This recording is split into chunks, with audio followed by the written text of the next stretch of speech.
So I'm not trying to be an anti-tuber or whatever, but I just recently watched Haikyuu, and by recently, I mean 3 weeks ago, and I wanted to talk about the show and my experience with it. You can call me Ray. I am a geek in college who was just living my best geek life, mainly by getting back together with my abandoned weeboo side. Ew. Okay, so in this video, I'm gonna be going over my pre-watching thoughts, my post-watching thoughts, and my re-watching thoughts. Also spoilers. I will be spoiling things. You have been warned. I warned you. No one can blame me now. Alright, so my whole anime watching life, I've avoided sports shows like Haikyuu, mostly because I didn't want to see anime boys kamehamehaing the basketball into the hoop like they were Son Goku or some shit. No shade on Kuroko no Basket fans. And also because I'd seen like 80% of Free before, and while I don't regret it, the bait in BL was hella strong in that one. And back then I didn't see or like any BL, let alone BL bait.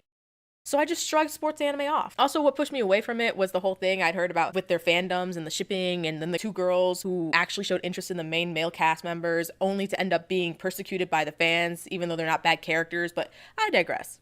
The only sports anime that I actually watched all the way through and liked was Princess Nine, a 90s baseball anime about girls coming together to create Kisaragi's first girl team in order to beat their sister school's boy team and make it to Koshien. And when I tell you I loved that show back in the day. Anyway, it wasn't until college and I met a girl who liked anime just like me, and we were talking about our favorites, and this girl loved Haikyuu a lot, and she loved the openings, the plot, the characters, the merchandise, and I was like, nah, that show ain't for me. And I told her my reasons, and she was just like, no. And in the nicest way possible, because that girl is a saint, she explained to me why all my opinions were invalid. There was no BL bait, there was no Big Bang attacking at the 3-point line, and it was all solid volleyball fun. I was kind of surprised by this revelation, and I just started to stare at her dumbly, like suddenly everything I knew was wrong, which was true, and then admitted that maybe I'd watch it someday. It took me a while to actually go through with that promise though, until one day she told me about Haikyuu having a dub on Netflix that she had no idea about, and we just sat there and compared the sub and the dub together. I think we were watching a part of season 1, episode 1, because tall little middle schooler Kageyama was talking shit to small tiny middle schooler Hinata, and when I saw that scene externally, I was like, wow, that V-haired guy's English voice sounds pretty different from his Japanese counterpart, but internally I was like,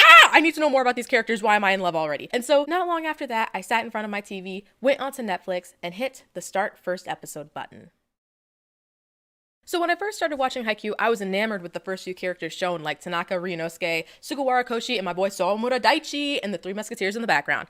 Of course I liked Kageyama and Hinata, and their rivalry was so precious! And then you had freaking Tsukishima K being the asshole salty freshman that he is, with his very own background cheerleader and fellow mean girl who's actually not mean in the slightest because he was precious to Yamaguchi Tadashi! The first few episodes were enjoyable, but they seem so far away now, it's like recalling a fever dream. My boy Daichi styling that toupee though, and I'm not gonna lie, I don't remember everything from the first couple of episodes, but when I tell you I stopped at episode 10, I stopped at episode 10. It wasn't like it was bad. I just wasn't really feeling my boy Asahi yet, and I didn't really care, and so I paused and I was like, I'ma just take a break, and then that break lasted 4 months. But during my spring break, I got back into it and continued where I left off. And when I tell you I binged the fuck out of this show, season 1 left me heartbroken. I cried literal tears. Fuck you, Oikawa, you pretty bitch. And then season 2 started up and I was like distraught, not knowing how my boys were gonna face off against Aoba Josai again. And then the beautiful ray of sunshine that is Hitoka Yachi appeared like some kind of wild Pokemon. And when I tell you I fell in love, she was just a great addition to the cast. She was just as precious as the other first years, yes, even the salty ones. And her appearance gave my girl Shimizu more time to speak her holy words because she's an angelic queen and all the boys love her and respect her and would die for her. 頑張れ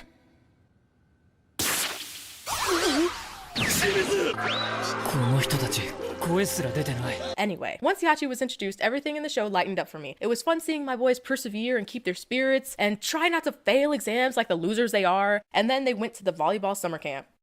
Bokuto. Kotaro. He was just so entertaining and adorable and so straightforward, and his and Kuro's taunting forced Tsukishima to want to better his game, and Hinata like worshipped him in all his goofy owl guy glory. Beautiful. It wasn't just Bokuto though. I ended up falling in love with practically every member from the Nekoma team. Kuro is my favorite and I love him so much, but that's just not important right now because Hinata's friendship with the characters like Lev, Inooka, and freaking Kenma are just so precious. And can I say it was honestly so much fun watching Tanaka and Yamamoto rekindle their Shimizu worshipping friendship, but this time adding Nishinoya to the mix because he is also Shimizu worshipping trash, just like I'm Dachi worshipping trash, but whatever. I'm getting off topic. My main love for Haikyuu is definitely the characters, and they really shine in season 2. But there's another thing that I love about this show: the matches. The volleyball games in the show are always so well done and spot on with the music, the animation, the facial expressions, the tension. Everything is just really great. And I think I've only gotten bored with at least one match, and it wasn't even that important. Even the random characters who you barely see them play against after they win are pretty enjoyable to watch. And the animation is so smooth with all the ball movements. One scene in particular gets me going, not only because Oikawa LOL loses, but also because the way they animate the whole thing is just so amazing to watch. And hey, I ain't hating on my man Oikawa. Well, okay, I am. But I have a love-hate relationship with them that I'll get into when discussing my rewatching thoughts. Anyway, back to what I was saying. Haikyuu really exceeded my expectations. I was pleasantly surprised by the lack of spirit bomb free throws and weird pacing I expected to see in a sports anime. And despite what the fandom might have you believe, I didn't see much BL bait in Haikyuu at all. Just a bunch of teammates learning to play together, rely on one another, and become close and almost inseparable friends. Honestly, this show was the definition of wholesome, but I can also see why there were so many ships though. For one thing, there's no hint of any relationships in canon besides maybe my girl Michi having an obvious adorable crush on my boy Daichi. But besides that, nothing. So with the lack of canon ships, I can see how everyone just went crazy in finding their favorite duo and shipping them. Also, can we be real? Hinata is literally the most shippable protag ever. Like, I have no OTP with that guy, except maybe him and Yachi. But I totally see Ken Hina and Kage Hina and, okay, literally everyone Hina. I even recently started appreciating Oi Hina. Manga readers rejoice! So what I'm trying to say is I understand how the shipping got so expansive and crazy. And I won't judge too hard because my Haikyuu OTP is Kuro Dai because I love their rivalry and the way they egg each other on. And I can't wait until their rematch is animated, maybe animated, I don't know. Besides my shipper interest in that match though, I really enjoyed the rivalry between Nekoma and Karasuno, and I think it's always so cool to see them face each other. In any case, Haikyuu went beyond my expectations, and I finished season 1 and 2 super fast. Literally the next day I started season 3. And okay, this is the part where everyone is going to persecute me. I watched both seasons 1 and 2 dubbed. Okay. I just didn't feel like reading when watching them play volleyball. And without being super acquainted with the Japanese VAs, most of their English voices endeared me. I need to get through. Most of them. But I did watch season 3 in sub. Does that mean y'all won't kill me? The transition from dub to sub wasn't bad in the slightest. I even realized that my dislike for how deep and 40-year-old sounding Ushijima's voice was in the English dub also extended to the Japanese dub. お前は道を間違った。 There were places where you could have utilized your skills a lot more. Why does he sound like a grown-ass man in both? Anyway, I was a little intimidated by season 3, if I'm being honest. My college friend had even told me before I started watching the show that all of season 3 was one match. I was a little concerned. What if I didn't like the match? What if I didn't like Shiratorizawa characters? What if I got bored? Not to worry, the match was enjoyable, and Tendo was so much of a freak that it fascinated me. Oh wait, did I say freak? I'm M. And so the next day I went on to watch season 4, and yeah, that's it. I'm caught up. Upon rewatching the show, I realized some things actually disappointed me.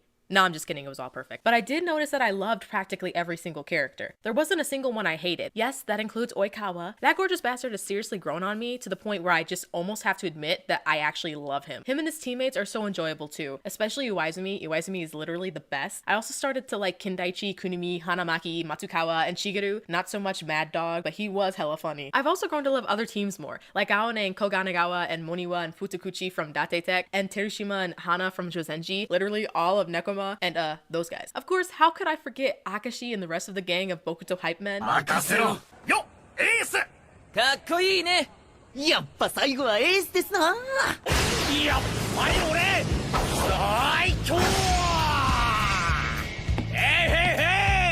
And of course, all the other female managers who helped make the volleyball summer camp possible. So yeah, these are my thoughts on Haikyuu. As someone whose only interest in volleyball was playing loose games at my annual family reunion, being obsessed with a show about boys who do nothing but play that sport was a new experience for me. I enjoyed it though, and Haikyuu has become one of my favorite anime after Fullmetal Alchemist Brotherhood, Fruits Basket, Baccano, Gintama, Gundam Iron Blooded Orphans. A lot of my favorite anime are shonen. I should reevaluate myself. I don't know if my feelings might change in the future or not, but right now, I think Haikyuu was an amazing anime filled with great characters, charming friendships, fun thrills, and great animation. Thank you for watching this video of me literally dragging on and on about my feelings and love for Haikyuu. I just needed an outlet, some place where I could just let out my feelings.